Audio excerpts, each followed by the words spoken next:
Vamos a continuar ahora con la unidad 1 de estadística descriptiva, pero ahora vamos a empezar con las medidas de posición.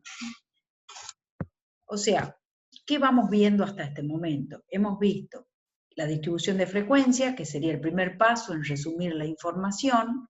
A partir del lote de datos podemos armar la distribución de frecuencia. Luego hemos aprendido a representar gráficamente los datos y ahora le vamos a agregar estadísticos, ¿sí?, que nos permitan seguir describiendo el lote de datos. Hoy vamos a ver en esta presentación las medidas de posición y luego vamos a ver las medidas de dispersión. Las medidas de posición son las que nos explican o nos dan la información acerca de dónde vive el lote de datos, o sea, acerca de la posición del lote de datos. Las más utilizadas de estas medidas de posición son la media, la mediana, la moda y los cuartiles. La media y la mediana y la moda, en muchos textos y bibliografía del tema van a encontrar que las denominan como medidas de tendencia central. Vamos a ver qué es la media. La media es el promedio de los datos. Todos conocemos cómo calcular un promedio. Dado el lote de datos, podemos sumar todos esos datos y dividir en el número total de datos y obtenemos la media o el promedio de los datos. Por ejemplo, si tuviéramos la nota de un alumno, 10, 8, 7, 9, 10, 7, 6, sumamos todas las notas, dividimos en 7, que es el total de notas que tenemos registrada, y nos da un promedio de 8,14. En un diagrama de puntos tenemos ahí representada la nota de los alumnos y con esta flechita en rojo tenemos ubicado el promedio.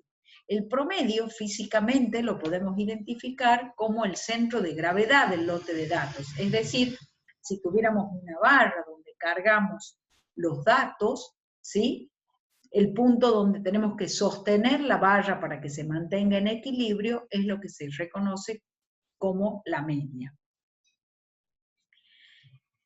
Si quisiéramos calcular la cantidad promedio de miembros de una familia, por ejemplo, tomamos una encuesta, en la encuesta permanente de hogares, y sacamos cuántos miembros viven en cada una de estas familias, sumamos todos estos datos y dividimos en el total de datos, y nos da un promedio de 4,6 miembros por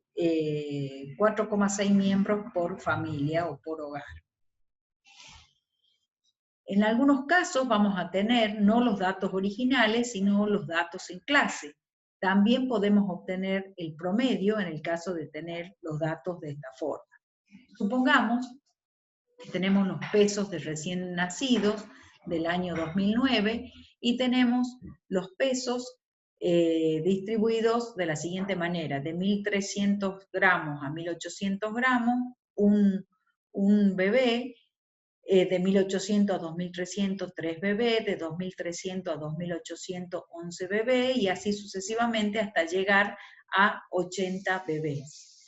Para esto nos va a hacer falta calcular el centro o marca de clase, que es el punto medio entre el límite inferior y el límite superior de la clase. O sea, si yo sumo 1.300 más 1.800 y divido en 2, me da el centro, que es 1.550.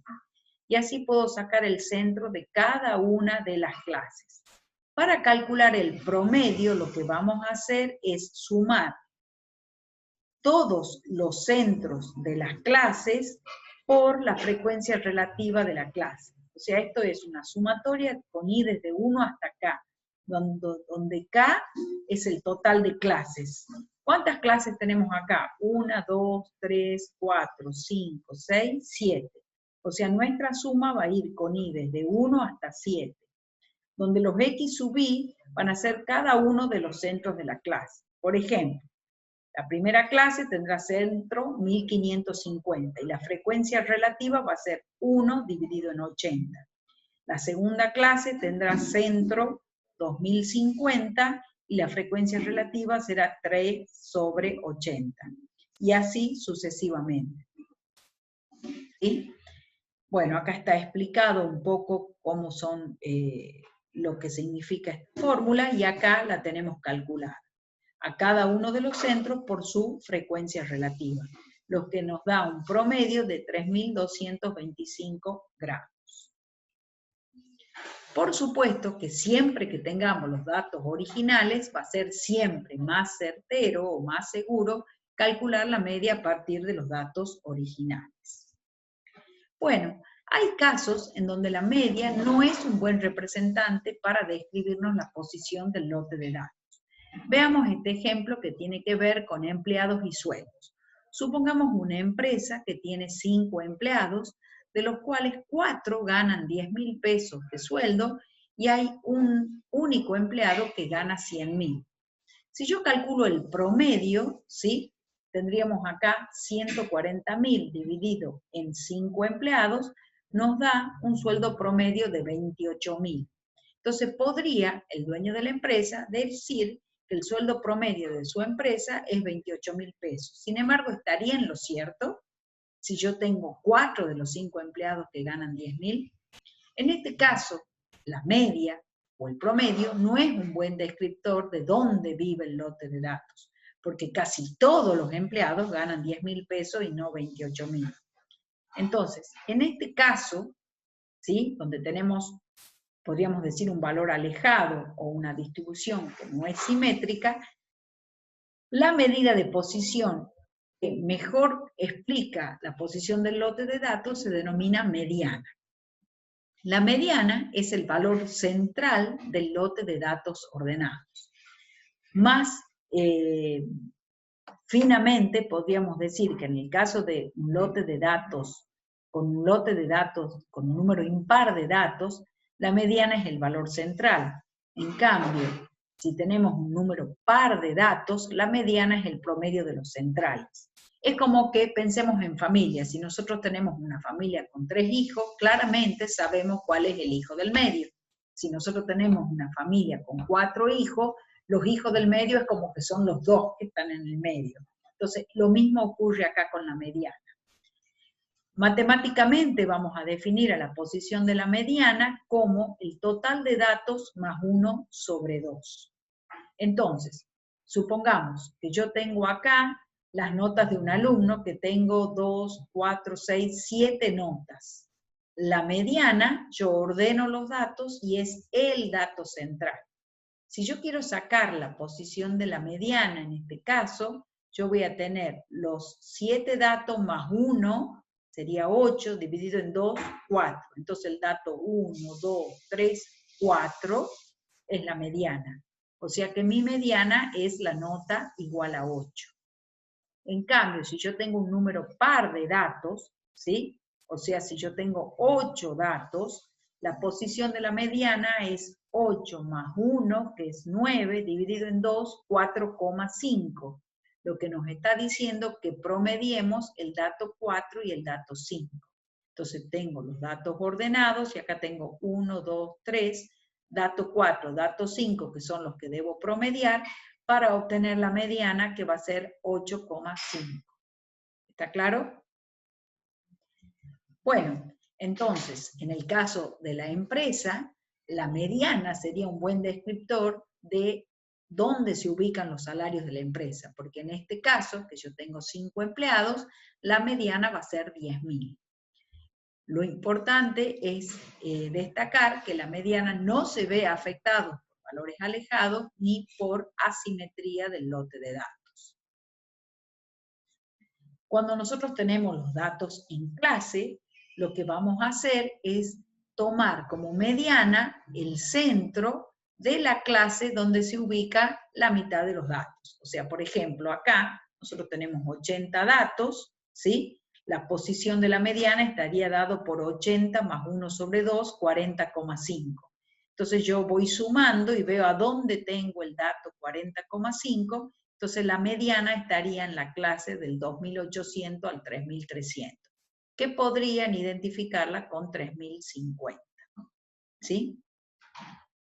Vamos a ver los cuartiles. La mediana, como vemos, ha dividido al lote de datos en 2 partes.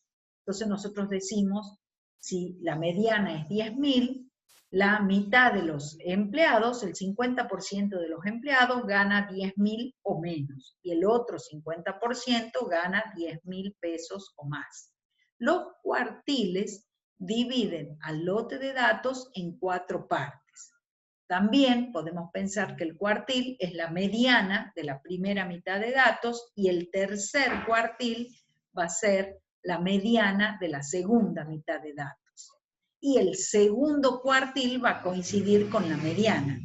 Por eso es que nosotros nos vamos a enfocar en calcular el primero y el tercer cuartil.